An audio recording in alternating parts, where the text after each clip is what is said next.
카메라로 동영상 촬영을 하다 보면 촬영 시간이 길어질수록 배터리에 대한 고민이 생기게 되고 이런저런 배터리 솔루션에 대해 관심을 가지게 됩니다. 그러다 보면 자연스럽게 V마운트 배터리의 눈길이 가게 되는데요. 문제는 V마운트 시스템을 갖추는 순간부터 카메라가 커지고 무엇보다 금전적인 부담이 본격적으로 시작되죠. 이 V마운트는 왜 사용하는 것이고 나에게 필요한 배터리 솔루션이 되어줄 수 있을까요? 오늘 영상에서 같이 이야기해 보도록 합시다. 일반적으로 상업 용도로 많이 사용하는 미러리스 기준으로 정품 배터리를 사용한다면 4K 24프레임이나 30프레임 촬영할 때 1시간 30분에서 2시간 전후로 촬영을 할 수가 있습니다. 카메라 촬영 설정과 환경에 따라서 더 줄어들기도 하고 카메라를 설치하고 조작하다 보면 어느새 배터리가 좀 다른 상태로 촬영을 시작하는 경우도 있습니다. 거기에 외장 모니터라든지 송수신기라든지 이런저런 장치가 늘어날수록 일괄적인 전원을 관리하는 데 어려움을 겪게 되죠. 어떤 장비가 언제 꺼질지 모르는 상태로 촬영을 하게 되면 전원에 신경 쓰느라 촬영에 집중을 하지 못할 수가 있겠죠. 일단은 미러리스 카메라를 내장 배터리를 활용해서 촬영한다고 해봅시다. 카메라에 배터리를 넣고 안충 상태로 촬영을 하면 최신 미러리스들은 4K 30프레임으로 대략 1시간 30분 정도의 촬영 시간이 나옵니다.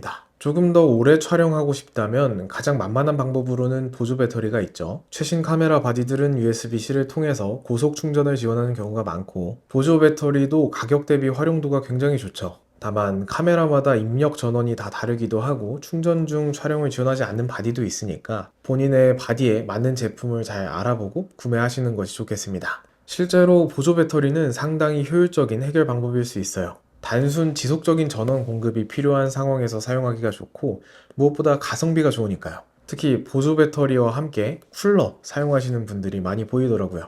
요즘에는 외장 모니터도 USB 전원을 받는 경우가 많아져서 보조 배터리 하나로도 정말 많은 것들을 할 수 있게 되었어요. 이 조합이 나한테 충분하다면 굳이 더 돈을 써서 업그레이드를 할 필요성이 조금 떨어지겠죠. 이 보조 배터리에 조금 더 업그레이드된 버전으로 NPF 배터리를 사용할 수도 있습니다. 이 NPF 배터리도 카메라 관련 장비에 아주 대표적으로 사용하는 배터리 중에 하나인데요. 최신 제품들은 USB 입출력도 지원하고 편의성도 많이 늘어나서 활용을 하기가 좋더라고요. 예시를 좀 보여드리면 지금 스몰리그 NP970 배터리 하나로 모니터 전원 공급을 직결해서 하고 있고요. USB-C를 통해서 카메라에 전원 공급을 하고 USB Type-A를 통해서 쿨러에 전원을 공급하고 있습니다. 이렇게 촬영했을 때 이 배터리 하나로 3시간은 무리 없이 촬영을 하더라고요. 정말 괜찮은 것 같습니다. 배터리 하나로 다양한 것들을 감당한다는 점에서 V마운트 셋업과 어느 정도 성격을 공유하기도 하고요. 재밌는 점은 같은 스몰리그에서 나온 50W시의 V마운트 배터리가 있습니다. 그 배터리를 인터넷 최저가로 구매하면 12만원 정도가 나오는데요. NPF 배터리는 9만원 정도의 용량도 심지어 더 큽니다. 그렇기 때문에 V마운트 규격이 꼭 필요한 것이 아니라면 이 배터리도 좋은 선택이 될 수 있을 것 같더라고요.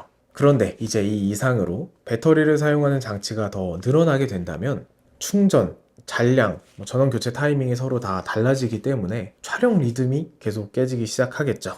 이런 장비들이 늘어날수록 배터리 용량도 커져야 하고 강한 출력도 지속적으로 나가야 하죠. 이 MP970 조합도 모니터가 여기서 한 대 더 추가되거나 무선 송수신기가 들어간다거나 여기에서 더 전원을 끌어다 쓰기에는 무리가 있겠죠. 그 정도 되면 자연스럽게 생각이 듭니다. 아, 이 배터리로는 부족하구나. 그래서 여기서부터는 단순히 배터리 용량을 늘리기를 넘어서 전원을 통합해서 관리하는 문제가 됩니다. 저 같은 경우는 V마운트 배터리를 스몰리그 배터리를 사용하고 있는데요. 브랜드는 예시일 뿐이고 원리는 다 동일하니까 본인의 촬영 환경에 맞는 기호에 맞는 배터리를 사용하시면 되겠습니다. 이 V마운트 배터리의 특징을 한번 알아보자면 일단 사이즈가 크죠. 기본적으로 100W시부터 시작하는 배터리가 많고 200W시에서 많게는 300W시 배터리도 있습니다. V마운트 배터리는 기본적으로 6개의 접지를 통해서 아주 높은 출력의 전원을 공급할 수 있습니다. 이것을 그대로 받아서 사용하는 카메라도 있고 어댑터를 통해서 여러 장치에 전원을 분배해 줄 수도 있어요.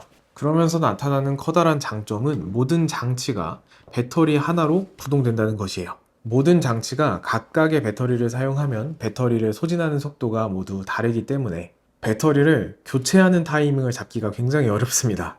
또 많은 여분 배터리를 모두 충전해서 준비해야 하기도 하고요. V마운트 배터리를 사용하면 일괄적으로 전원을 공급할 수 있기 때문에 사용하다가 배터리가 소진되면 그대로 V마운트 배터리만 갈아버리면 돼요. 그리고 일괄 전원 관리가 가능하다고 하더라도 배터리 용량 자체가 부족하다면 문제가 될 수도 있습니다. 이 99Wh 배터리가 미러리스 셋업에서는 대체로 충분하지만 본격적인 시네마 카메라를 운영하시거나 장시간 중계 촬영 같이 누적 배터리 사용량이 많은 촬영에서는 생각보다 그렇게 오래 가진 않더라고요. 그래서 배터리를 구매할 때 내가 요구하는 배터리 수준이 어느 정도인지 대략적으로 계산해보고 구매하는 것이 좋아요. 제 상황으로 예시를 좀 들어보면 저는 FX30이나 FX2 같은 미러리스 카메라와 외장 모니터 조합을 중계 촬영에서 굉장히 많이 사용합니다. 소규모로 여러 대의 카메라를 운영하다 보니까 여기저기서 촬영 상태를 볼 수 있도록 모니터를 2개, 3개씩 달기도 하고요. 기본적으로 백업용 내장 녹화도 4K 24프레임이나 30프레임으로 동시에 진행하고 있습니다. 외장 모니터를 2개를 사용한다고 가정을 해봤을 때 스펙상 외장 모니터 하나가 1시간에 약 8W 정도, 소니 미러리스 카메라는 4K 30프레임으로 촬영할 때 한 8에서 9W 정도, 1시간 기준으로 대략 그 정도의 전원을 소비합니다. 다만 여러가지 손실이나 변수 같은 부분이 있으니까 20% 정도를 보수적으로 잡고 각각 한 10W씩 사용한다고 가정을 해봤을 때 모니터 2대와 내장 녹화를 진행한다면 시간당 30W 정도 소비한다고 볼 수 있겠습니다. 그러니까 99Wh 배터리를 사용하면 3시간 조금 넘게 촬영을 할 수 있다는 것이죠. 설치하고 테스트하는 시간을 빼면 한 3시간 정도가 나오겠죠. 반대로 생각하면 3시간 이상의 촬영이 많고 중간에 촬영을 끊을 수 없는 상태라면 더 높은 용량의 배터리를 사용할 필요가 있겠죠. 이런 식으로 본인의 필요한 용량을 계산해서 고를 수 있어요. 개인적으로는 대부분의 미러리스라면 99Wh가 여러모로 유연한 촬영이 가능할 것 같고요. 미러리스 셋업 정도의 전력 소모라면 전력을 많이 잡아먹는 레코더 같은 것들을 연결해도 어차피 카메라 녹화를 계속 돌리고 있는 것은 아니니까 그래도 3시간 정도는 충분히 구동을 할 수 있는 용량을 가지고 있기도 하고, 이것보다 더 커지면 무게가 많이 무거워지거든요. 적당한 사이즈의 배터리를 사용하다가 용량이 다 되면 갈아버리면 되니까 일반적인 촬영에서는 99Wh가 사용하기 좋더라고요. 반대로 앞서 말씀드렸듯이 카메라가 계속 돌아야 하는데 촬영 시간이 얼마나 길어질지 모르겠다 하신다면 99W가 조금 불안하게 느껴질 수도 있어요. 저는 210W를 사용하고 있습니다.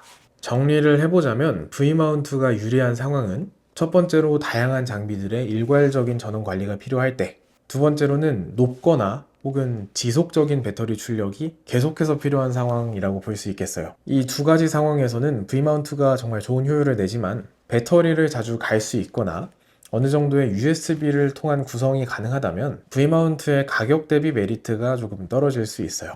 그래서 여러분의 상황과 잘 맞게 대조해 보시기 바랍니다. 자, 어떠신가요? 본인의 상황에 V마운트 배터리가 도움이 될지 어느 정도 기준이 좀 생기셨나요? 촬영의 사이즈는 항상 배터리의 사이즈와 비례하지는 않습니다. 상황에 맞는 배터리 활용이 가장 좋은 모습이 아닐까 싶고요. 그 밖에 궁금한 점이 있으시다면 댓글로 편하게 물어봐 주시기 바라겠습니다. 오늘 동영상은 여기까지 하도록 하겠습니다. 시청해 주셔서 감사합니다.